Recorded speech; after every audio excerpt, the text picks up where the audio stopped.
అగ్నిహోత్రుడు అంటే ఎవరో తెలుసుకోండి.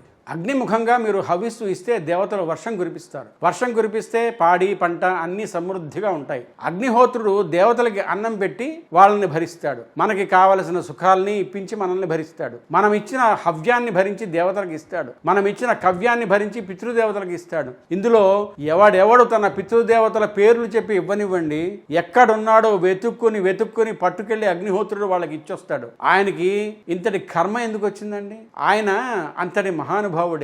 ఎందుకు ఈ పని చేయటం? అగ్నిహోత్రుడు హవ్యాన్ని కవ్యాన్ని ఎందుకు పట్టుకెళ్ళడం? ఆయన ఊళ్ళు అడవులే కాల్చేయగలడే. దీనికి జవాబు లింగ పురాణంలో వ్యాస భగవానుడు చెప్పాడు. శంకరుడు లోకములన్నింటినీ సృజించినప్పుడు బ్రహ్మగారిని నియమించి ఆ తరువాత అగ్నిహోత్రుడిని శాసించాడు. నువ్వు 3 పనులు చేయవలసి ఉంటుంది. 1, ఈ మనుష్యులు ఇచ్చిన హవ్యాన్ని దేవతలకి ఇయ్యి. దేవతలు ఇచ్చినటువంటి వర్షం చేత ప్రజలు ప్రీతి పొందుతారు. మళ్ళీ ప్రజలకి నీ వల్లనే ఐశ్వర్యం వస్తుంది. మళ్ళీ వీళ్ళు ఇచ్చిన హవ్యాన్ని దేవతలకి ఇయ్యి. ఈ చక్రాన్ని నువ్వు తిప్పుతూ ఉండు అని. 2, పితృదేవతల్ని ఉద్దేశించి వాడు తిథి జ్ఞాపకం పెట్టుకుని, అయ్యో మా నాన్నగారు ఈ తిథినాడు పడిపోయారు అని చెప్పి తిథినాడు ఇచ్చిన కవ్యాన్ని వాళ్ళ నాన్నగారికి అప్పచెప్పు. వాడు పితృదేవతల యొక్క అనుగ్రహంతో మంచి సంతానంతో హాయిగా ఉంటాడు. 3, నువ్వు ప్రతి వాళ్ళ ఇంట్లో వంట చేసి పెడుతూ ఉండు. వంట బ్రాహ్మణుడు అన్నమాట. ఎందుకు వచ్చిందో తెలుసా అండి?